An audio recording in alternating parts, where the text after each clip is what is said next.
Hop là, me voilà. Et bah oui, je suis là avec un masque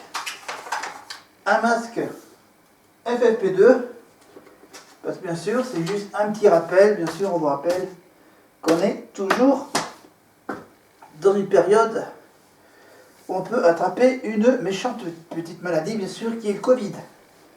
Même si on n'en parle plus aux informations, cette maladie est encore infectieuse. Voilà, c'est encore dangereux. Mais voilà, faites attention, évidemment, aux personnes que vous croisez. Alors, ok, d'accord, ok. À partir de maintenant, on peut enlever les masques. C'est ça qui est bien. Mais attention, avoir toujours du gel à proximité, bien sûr, hein, pour serrer les mains des personnes qui ne se sont pas vaccinées. Voilà, il y en a toujours quelques-uns qui ne l'ont pas encore fait depuis tout ce temps. Donc voilà, si vous voulez avoir de la compagnie, bien sûr, faites le vaccin et comme ça, vous serez tranquille pendant un petit moment. Parce que ça risque de durer longtemps avec les fameuses séances de rappel. Voilà. Voilà donc la partie Covid, vite fait, bien fait. Alors maintenant, je vais vous parler d'un objet. Un objet qui existe. Un objet qui permet de collectionner des pièces européennes. Et oui, la fameuse collection des pièces en euros. Allez. Voilà. Et là, c'est un collecteur. C'est une planche en bois, cartonné.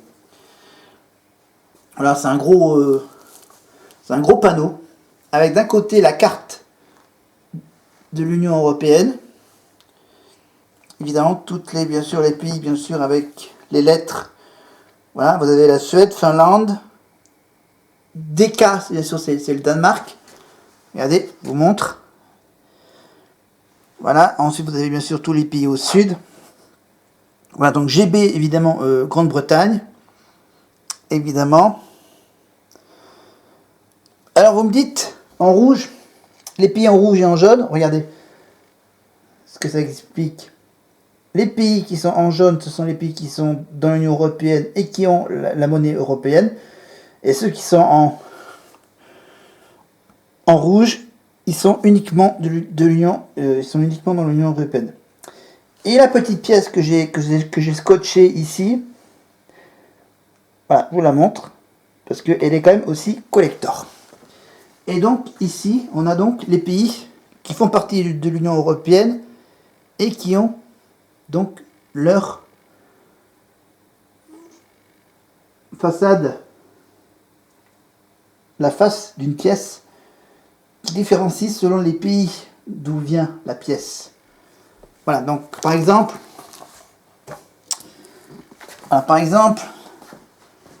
les Français, ils ont donc la fameuse Marianne, évidemment. Voilà, donc chaque pays a les fameux petits dessins. Par exemple, l'Italie, il y a, alors que j'essaie de reconnaître le truc, il y a surtout la pièce de 5 centimes qui est ça doit être le Colisée de Rome. Irlandaise, évidemment, c'est la lyre irlandaise, l'instrument irlandais, voilà. On a donc la silhouette du prince du Luxembourg, je crois. Voilà, ensuite on remonte à l'Espagne, évidemment. Alors l'Espagne, ah oui, les pièces de 1 et de 2 euros espagnols, c'est bien sûr le prince d'Espagne.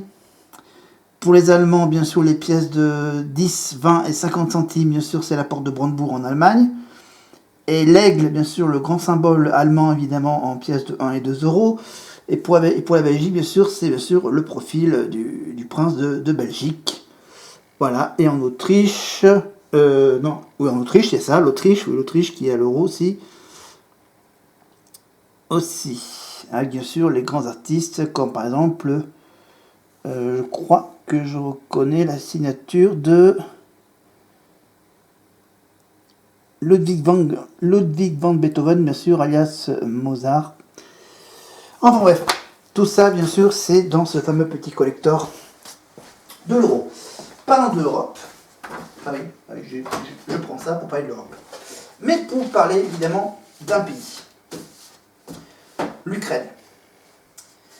On va faire donc déjà une première vidéo évidemment où je vais présenter officiellement les choses ukrainiennes, des informations sur l'Ukraine. Ensuite on parlera évidemment de Kiev et du sport ukrainien. Voilà. Parce que pour le moment le conflit n'est pas encore terminé, donc bien sûr je vous mettrai également un lien avec toutes les infos Wikipédia sur la guerre actuelle. Alors, j'ai pas envie d'avoir des problèmes avec les Russes. Voilà, donc j'enlève toutes les pages sur le conflit. Voilà, on va simplement parler de tout ce qui tourne autour de l'Ukraine. Évidemment, on parle évidemment de Kiev et de la place de l'indépendance, la fameuse place Maïdan. Pardon, je prononce mal. J'ai la gorge un peu nouée. Voilà, la place Maïdan. On parle évidemment de la tour de télévision de Kiev. La tour de télé de l'Ukraine. Voilà, le temps que le fer se chauffe, bien sûr. Voilà, donc Kiev, c'est indépendance et la tour de télévision. L'Ukraine, évidemment, avec le sport ukrainien, évidemment. Donc le sport, vous allez voir, c'est assez étonnant. Il y a quelques sports qu'on ne sait pas que... On ne sait pas que pour certains sports, il existe une équipe ukrainienne. Alors, l'Ukraine. Alors, du coup, je vais, hop, le panneau, je le mets à côté. Voilà, je me mets de ce côté. Voilà, j'enlève tout ce qui me gêne. Hop, j'installe la suite. Hop. Alors du coup, est-ce que ça va comme ça? Oula. Ok, enlève un tout petit peu. Voilà, en même temps, comme le fer chauffe, ça chauffe un peu la pièce. Voilà, attends, je m'en rapproche de la lumière. Alors en fait, l'Ukraine donc est un État d'Europe orientale, la deuxième d'Europe par sa superficie, et le premier pays entièrement européen. Elle est bordée par la mer Noire et la mer d'Azov au sud. Donc elle a une frontière avec la Russie au nord-est et à l'est. Pardon. Avec une frontière avec la Biélorussie au nord, avec la Pologne, la Slovaquie et la Hongrie à l'ouest, et avec la Roumanie et la Moldavie au sud-ouest. La capitale bien sûr, et qui est également la ville la plus peuplée du pays, c'est Kiev. Les origines de la culture ukrainienne remontent à l'état slave oriental médiéval russe, bien sûr, Kiev. Après la chute de cette dernière, bien sûr, à l'issue des invasions mongoles au XIIIe siècle, le territoire fait l'objet de partitions et se voit revendiqué par plusieurs puissances étrangères, dont la République des deux nations et l'Empire ottoman. Voilà, mais ça, je vais en parler dans quelques petites minutes. Pendant la Révolution russe, la République populaire ukrainienne connaît brièvement l'indépendance avec la reconnaissance internationale, mais il finit par devenir la République socialiste soviétique d'Ukraine de l'Union soviétique. Dans les années 1920, à la suite de la guerre civile russe, l'Ukraine devient une nouvelle fois indépendante en 1991, avec la chute de l'URSS, à la suite de la révolution de 2014, la Crimée est annexée par la Russie et une guerre civile éclate dans l'est du pays avec les séparatistes pro-russes. La crise prend une nouvelle dimension depuis, bien sûr, le 24 février dernier, lorsque l'Ukraine est envahie par les forces armées russes sur ordre de Vladimir Poutine. Et on vous rappelle bien sûr que la langue officielle est l'ukrainien, mais le russe est aussi beaucoup utilisé, notamment dans le sud et dans l'est du pays, en raison de plusieurs siècles de russification. Alors, quelques chiffres. Je vais me donner quelques chiffres, bien sûr. Donc, quelques infos intéressantes. La fête nationale ukrainienne, c'est le 24 août. Donc, il y a encore le temps que la guerre se finisse. Avant, j'espère. Voilà, donc le 24 août, bien sûr, c'était bien sûr une date importante en 91. C'est l'indépendance vis-à-vis de l'URSS. Donc, c'est une république parlementaire temporairement sous la loi martiale. Le président, bien sûr, que tout le monde connaît, c'est Volodymyr Zelensky. V-O-L-O-D-Y-M-Y-R. Zelensky, bien sûr, c'est Z-E-L-E-N-S-K-Y.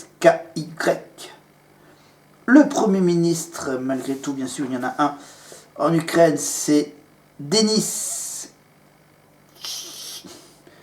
Shmyhal. Denis, évidemment, avec un Y au lieu du I de Denis. Et Shmyhal, c'est H-M-Y-H-A-L. Le Parlement, ça s'appelle bien sûr le Parlement ukrainien, c'est le Rada. Langue officielle ukrainienne, bien sûr, langue régionale, russe, hongrois et roumain. Superficie totale, 603 549 km². À peu près. Il y a 2 heures de décalage horaire, bien sûr. Et dans ce pays, il y a bien sûr 7% de la superficie qui est aquatique.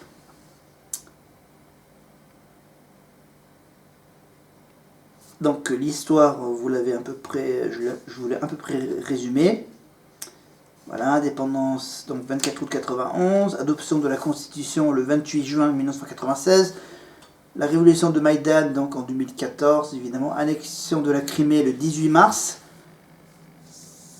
ça va faire bientôt un anniversaire pour la Crimée, et donc l'invasion russe depuis déjà quelques jours. Évidemment, les habitants de l'Ukraine, c'est les Ukrainiens et les Ukrainiennes, et actuellement, ils en sont à 40, on va dire 44 millions, ils sont quasiment 44 millions d'habitants en Ukraine. C'est les chiffres que j'ai de 2019. Et la densité, bien sûr, il y a quand même 75 habitants en moyenne par kilomètre carré. Voilà, les chiffres économiques sont évidemment en baisse. Voilà. C'est évidemment, au niveau démographique, bien sûr, c'est que l'Ukraine est classée 31e pays, je crois, du monde, 31e pays du monde à être, bien sûr, la plus peuplée. Voilà, voilà. Donc, la monnaie ukrainienne, c'est la Hryvnia, H-R-Y-V-N-I-A. Depuis le 2 septembre 1996, précédemment, bien sûr, c'était la monnaie, c'était le Karbovanets. Le Karbovanets, avec un S à la fin. Voilà, bien sûr, il fait partie de l'ONU, on vous le rappelle. Voilà les chiffres.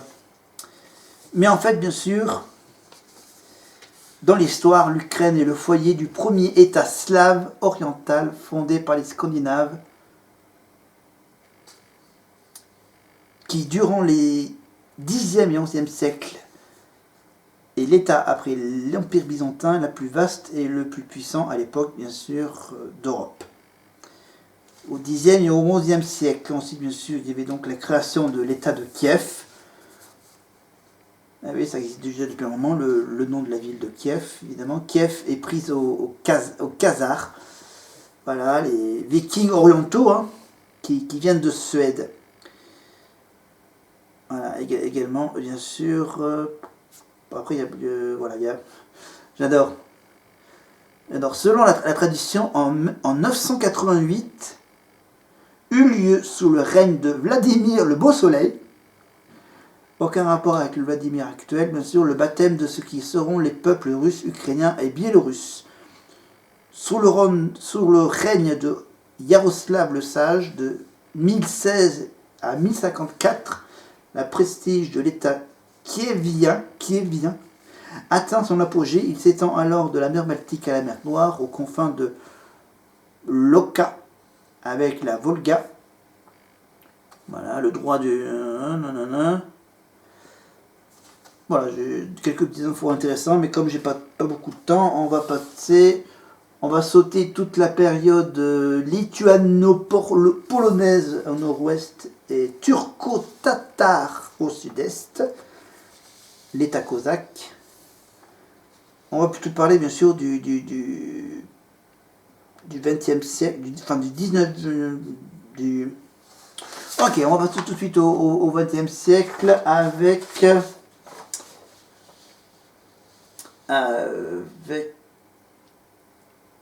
Non, avant le XXe siècle, il y a quand même... voilà, de grandes villes sont fondées à la fin du XIXe siècle, évidemment, comme Odessa, hein, le fameux port cosmopolite à forte minorité juive. Et bien sûr, et entre autres, il y a aussi la création de la fondation de la ville de Sébastopol, bien sûr, voilà, qui accueille des migrants de tout l'Empire et même d'Europe centrale, de la Pologne autrichienne ou de l'Allemagne. En 1892, Kiev compte près d'un demi-million d'habitants, en effet, après l'abolition du servage. En 1861, l'industrialisation provoque un exode rural de paysans russes, ukrainiens, ruthènes. Voilà, dans les nouveaux centres industriels, la négoce se développe ainsi parallèlement avec l'extension du chemin de fer et cette grande marche vers le sud et l'ouest de l'Ukraine. Parlons de l'histoire, donc, l'indépendance de l'Ukraine.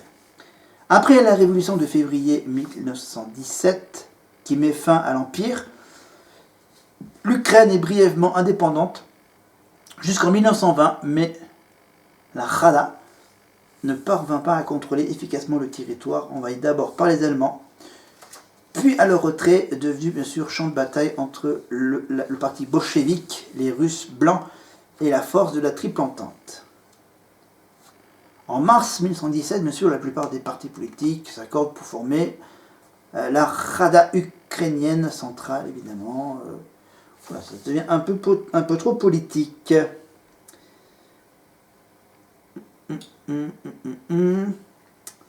Ok. Alors, comme j'ai pas du tout préparé la vidéo, je lis en même temps. J'essaie de trouver une info intéressante. On va tout de suite parler... Non, là, ça parle trop politique. Voilà. La période soviétique.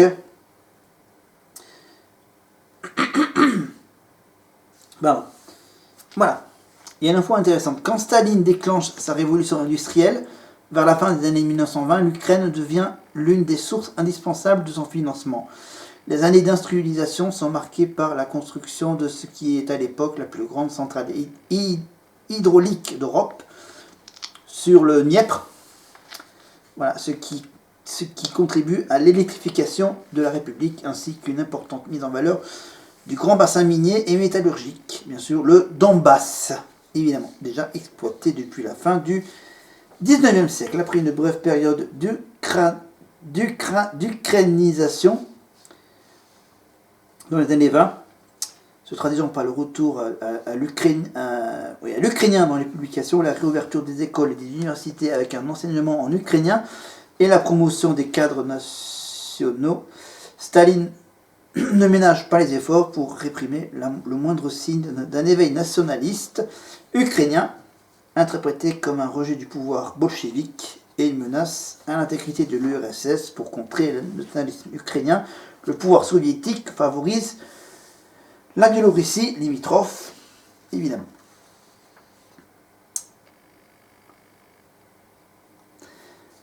Entre 1931 et 1933, une série de famines et l'intensification de la découlakisation frappe l'Union soviétique et ravage particulièrement l'Ukraine, alors que cette région était la plus fertile de toute l'URSS. Entre 2,6 et 5 millions de personnes meurent des suites de cette famine. Le Parlement européen a reconnu dans la résolution de 2008 l'Holodomor comme un crime effroyable perpétré contre le peuple ukrainien et contre l'humanité. Les Ukrainiens l'appellent Holodomor ou l'extermination par la faim, bien sûr, mais bien que le gouvernement soviétique ait pris soin de ne jamais écrire qu'il faut exterminer par la faim, les paysans réticents et documents déclassifiés montrent qu'il a pour le moins utilisé ces famines, s'il ne les a pas sciemment provoquées pour briser le paysannerie et le nationalisme ukrainien, mais si le peuple russe a lui aussi été victime de même famine. Excusez-moi pour la voix. On passe tout de suite. On va parler pas des choses un peu négatives, comme par exemple les exécutions et les déportations d'Ukrainiens durant les purges staliniennes de 37-39, etc. On va tout de suite parler...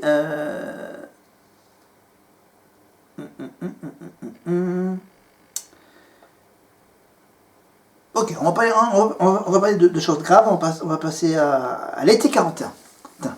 L'été 1941, l'Ukraine est envahie par les armées allemandes. À leur arrivée, les Allemands sont reçus en libérateurs par une partie de la population ukrainienne, surtout par la population de la partie de la Pologne envahie par Staline en 1939, puis intégrée à l'Ukraine. Mais au fur et à mesure de leur progression vers l'est du pays, et notamment en raison des mauvais traitements infligés à la population, les occupants allemands rencontrent une forte résistance de la part de la population locale, laquelle, perdue jusqu'au retour des soviétiques en 1944, en représailles, les Allemands traquent les partisans et brûlent des centaines de villages et des milliers de maisons avec leurs habitants. À l'époque, ils n'avaient pas tout l'armée russe de l'époque actuelle. La population juive d'Ukraine est anéantie par l'application de la solution finale. En 1944, ça bien sûr l'armée rouge qui libère la plus grande partie de l'Ukraine en juin 1945. Voilà.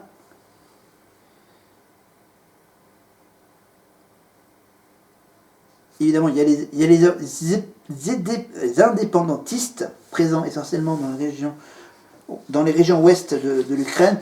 Ils continuent une résistance locale armée contre l'URSS jusqu'en 1954. Le 26 juin 1945, l'Ukraine devient l'un des membres fondateurs de l'ONU,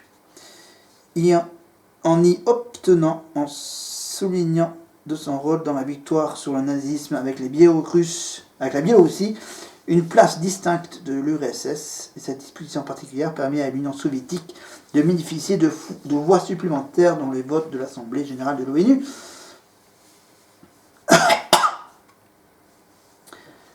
Pour finir avec le chapitre, évidemment, de la Seconde Guerre mondiale, on passe directement à 1954, avec le premier secrétaire du Parti communiste d'Union soviétique, Nikita Khrouchtchev, qui a passé sa jeunesse en Ukraine, transfère la péninsule de Crimée à la République soviétique socialiste d'Ukraine pour marquer le 300e anniversaire du traité de Péréyaslav, marquant l'union entre la Russie et les provinces formant l'Ukraine d'alors. L'Ukraine, bien sûr, est considérée comme un modèle des républiques soviétiques, notamment Léonid Brejnev, le principal dirigeant de l'URSS pendant 18 ans, entre 1964 et 1982, qui, bien sûr, était d'origine ukrainienne. Et du coup, qu'est-ce qu'on annonce ? On annonce dans l'histoire de l'Ukraine la fameuse sortie de l'Union soviétique.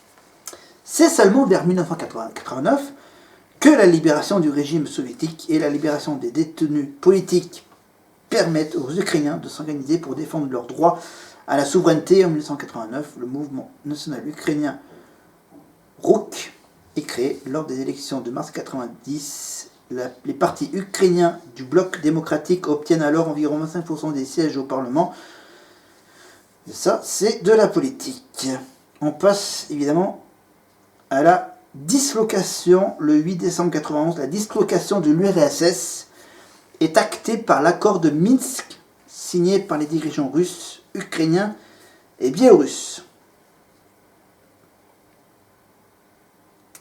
L'Ukraine devient l'un des membres fondateurs de la communauté des États indépendants. Alors, maintenant, on va tout de suite passer aux années 2000. Aux années 2000, la situation entre la Russie et l'Europe de plus en plus difficile. L'Ukraine, c'est bien... attends. Ah oui, j'ai la suite au verso.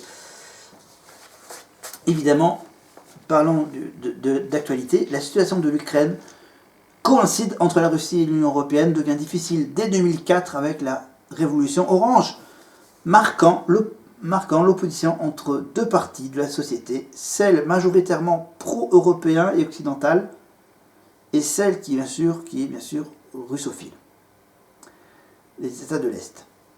La région bien sûr de l'ouest du pays est occidentale, et bien sûr à l'est c'est bien sûr les russophones. La difficile élection du candidat pro-européen Viktor Yushchenko marque le début de relations tendues avec la Russie, qui n'admet pas la prise de distance de l'ancienne République soviétique, jusqu'alors restée alliée de Moscou.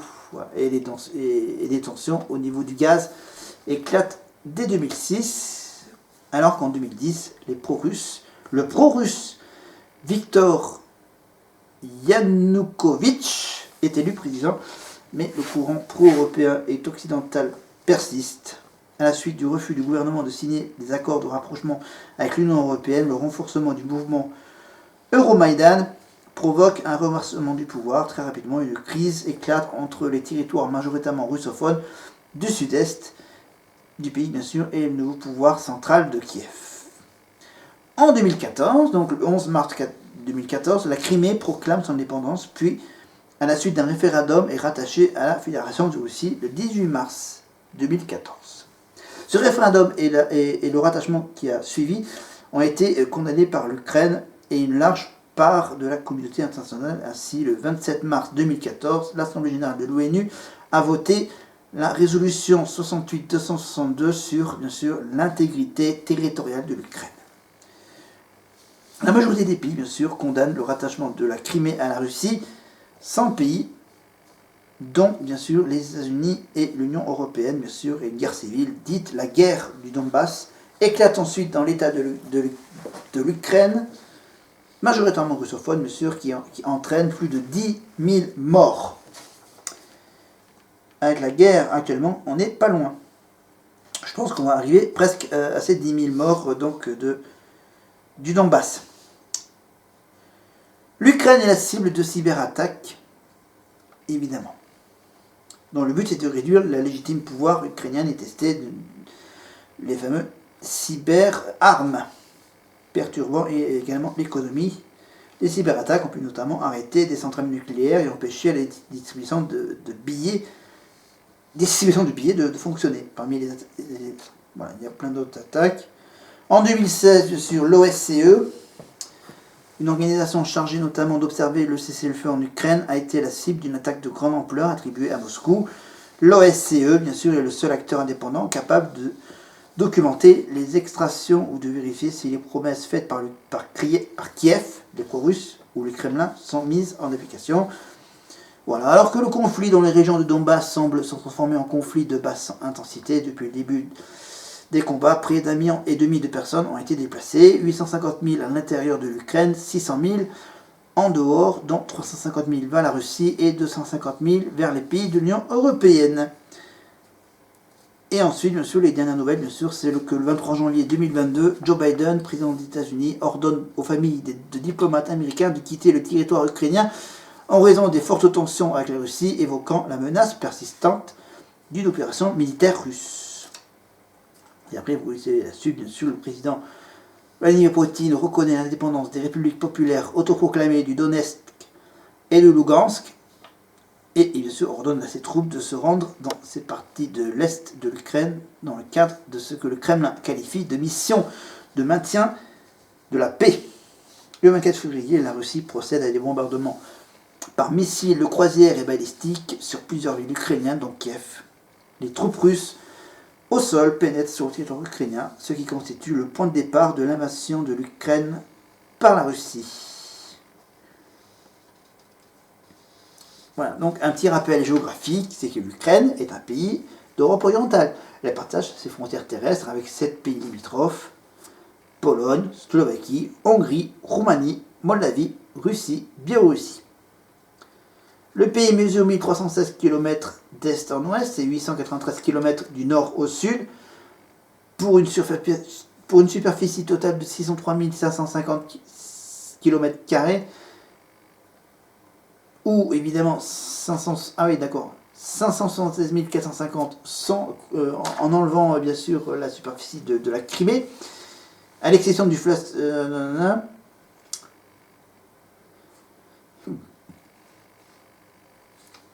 Voilà, le point culminant ukrainien, bien sûr, le massif criméen, culminant au mont Roman Koch, à 1545 mètres en bordure de la mer Noire. Voilà, l'Ukraine bénéficie également d'un réseau fluvial étendu, composé principalement par le Dniepr, le Dniester, le Boug occidental, le Boug méridional, le Donetsk à l'est, le Danube évidemment, qui marque la frontière à l'extrémité sud-ouest entre l'Ukraine et la Roumanie. Au sud, bien sûr, l'Ukraine s'ouvre sur la mer Noire, bordée de nombreux limans, où, bien sûr, s'avance la fameuse presqu'île que tout le monde connaît, la Crimée. Voilà.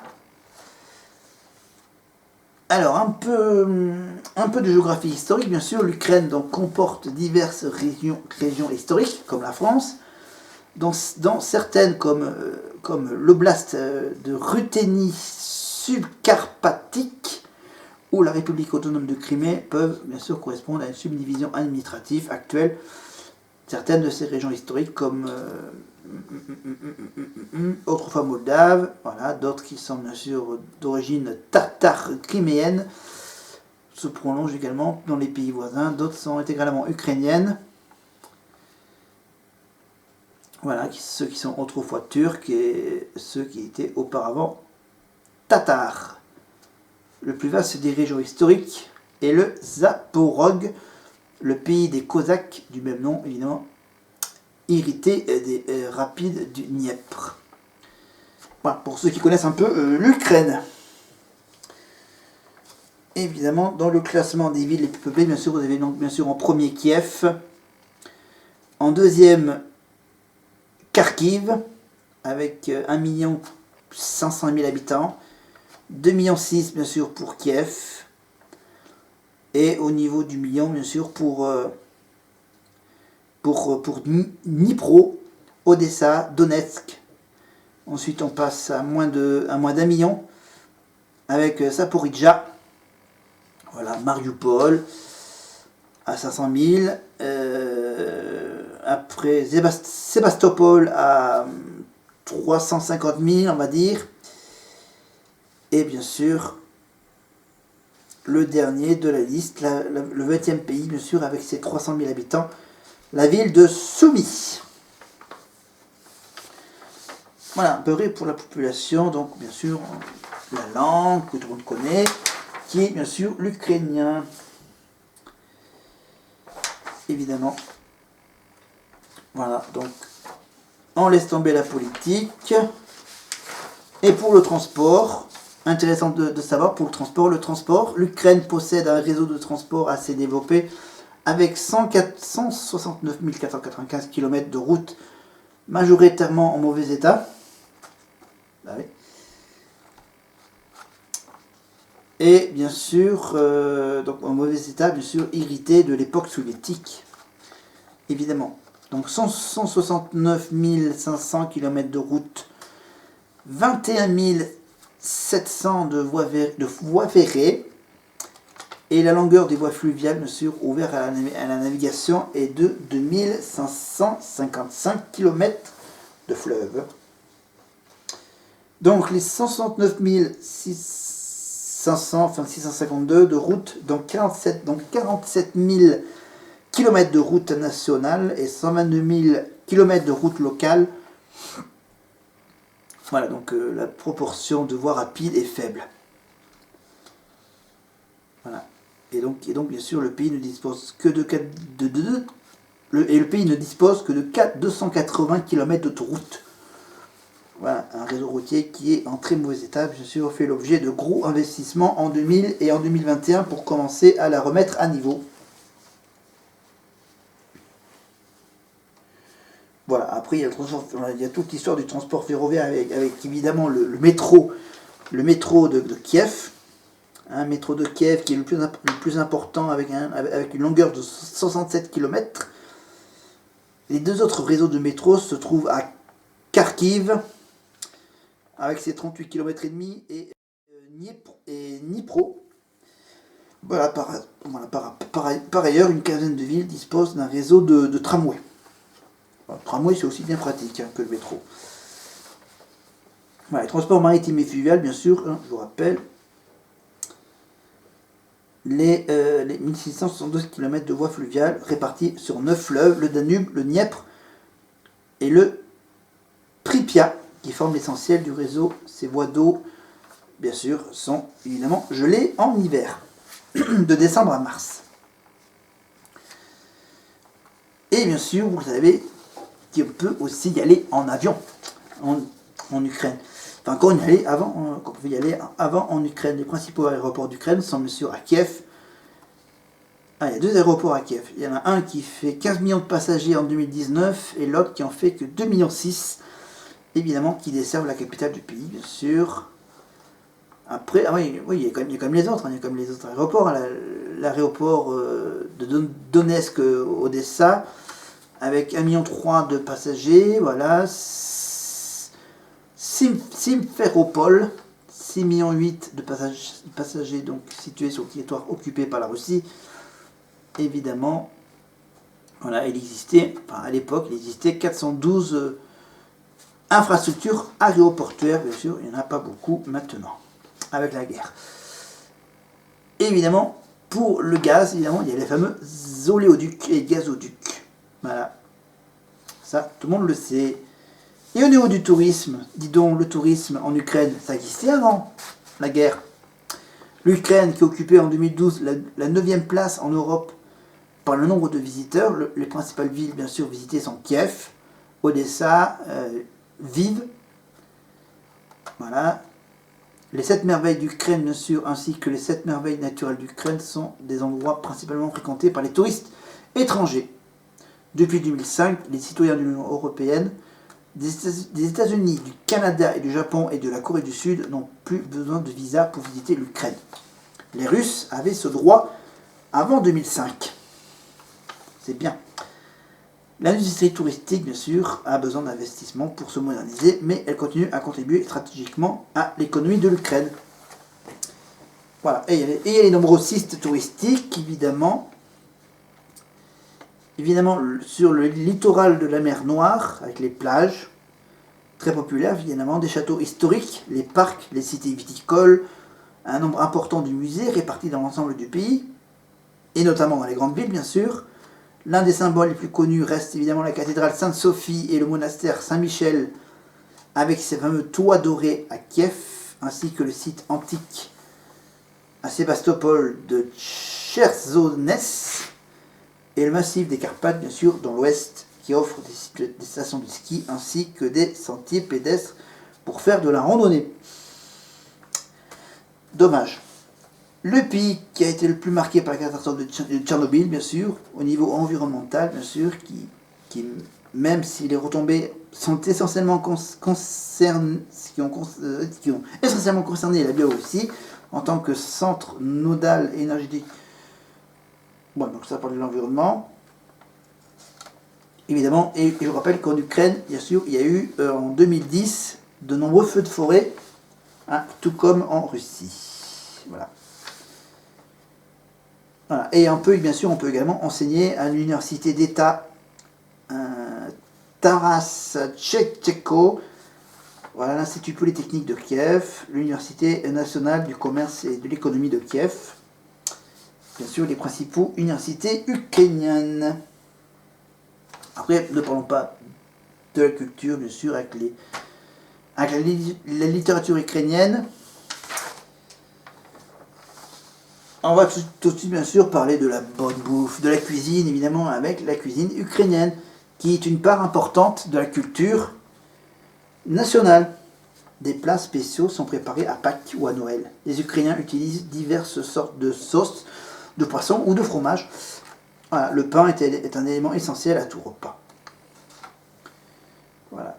Par exemple, vous avez bien sûr le bortsch. Le bortsch est une soupe traditionnelle servie en entrée et elle est à base de betteraves et de légumes. Ça veut dire du chou, carottes, pommes de terre, oignons ou tomates. Et avec bien sûr de la viande, poulet, porc ou bœuf. Voilà. Et il y a également un autre plat traditionnellement populaire, évidemment, qui est très ancré dans la cuisine ukrainienne, c'est le vareniki. Le vareniki. Ça ressemble à des raviolis.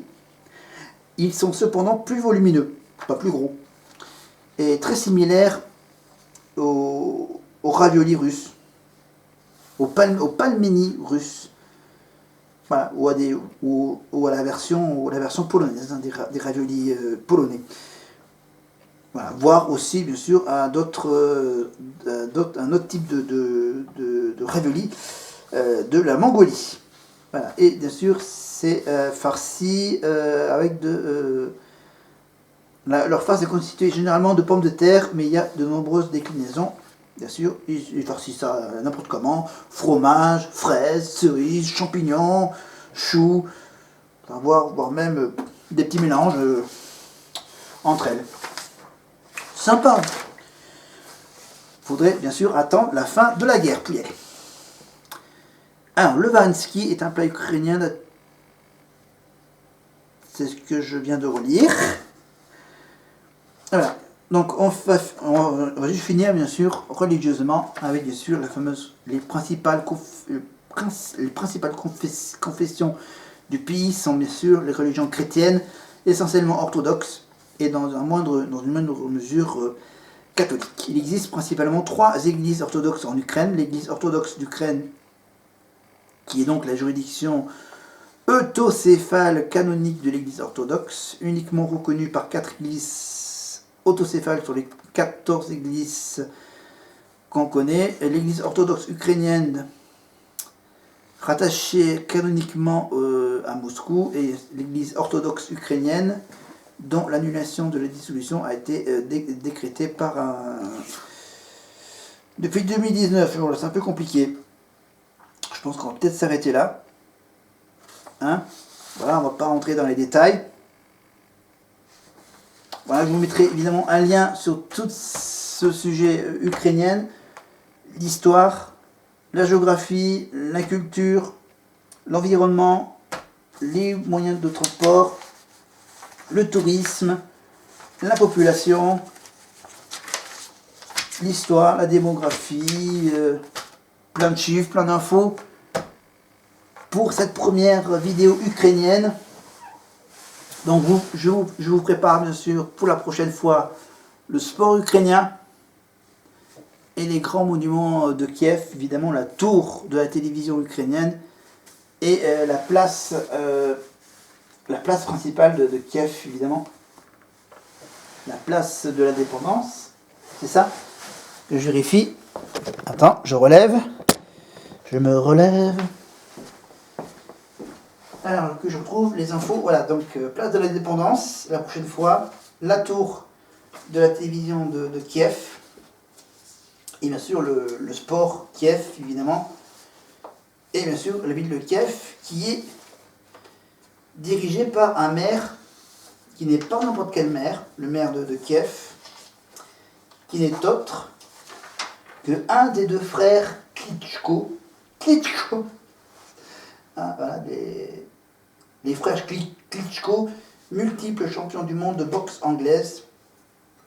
Évidemment, le sport en Ukraine, il y a aussi le tennis, il y a aussi le basketball, il y a donc le football, bien sûr, avec le Shakhtar Donetsk, hein, c'est ça, la grande équipe du Dynamo de Kiev, le Shakhtar Donetsk, qu'on voit régulièrement en Coupe d'Europe, l'UEFA, Ligue des Champions, évidemment, face au grand club que tout le monde connaît, évidemment, hein, qui joue par exemple contre le Real, contre Bayern, entre autres. Évidemment, ils ont aussi, bien sûr, une équipe nationale de football, je pense, qu'ils seront là pour la Coupe du Monde à la fin de l'année. Évidemment, il y a aussi, bien sûr, l'équipe ukrainienne aux Jeux Olympiques, aux Jeux Paralympiques, d'hiver et d'été. Et il y a même du cricket. Hein. Je vous parlerai même un peu du cricket avec la Fédération ukrainienne de cricket. Ah oui. Alors, il y a beaucoup de clubs de cricket en Ukraine actuellement. Voilà. Oui, également, voilà. Dans les grandes villes. Hein, voilà. À Kharkiv, dans la Crimée. Et également dans la région du sud de Lugansk avec Donetsk et Louhansk. Voilà, j'arrête de parler parce que je commence à avoir mal à la gorge. C'était donc le début de ma grande histoire de l'Ukraine. Bien sûr, donc, à suivre. Grand sujet sur la ville de Kiev. Et un petit bonus avec le sport ukrainien. Voilà, je vais m'arrêter là. Je vais repasser quelques t-shirts, évidemment. Ce sera mon petit fil rouge pour une prochaine vidéo, bien sûr. Je vais donc les faire démarrer ici pour ensuite m'asseoir au pied de mon canapé pour vous parler, bien sûr, donc la prochaine fois, ça sera donc, bien sûr, Kiev et le sport ukrainien. Voilà, je vais arrêter la caméra et m'attaquer à ce t-shirt blanc, à le mettre à plat, bien plat. Et moi, je vous dis à la prochaine fois. Bye bye!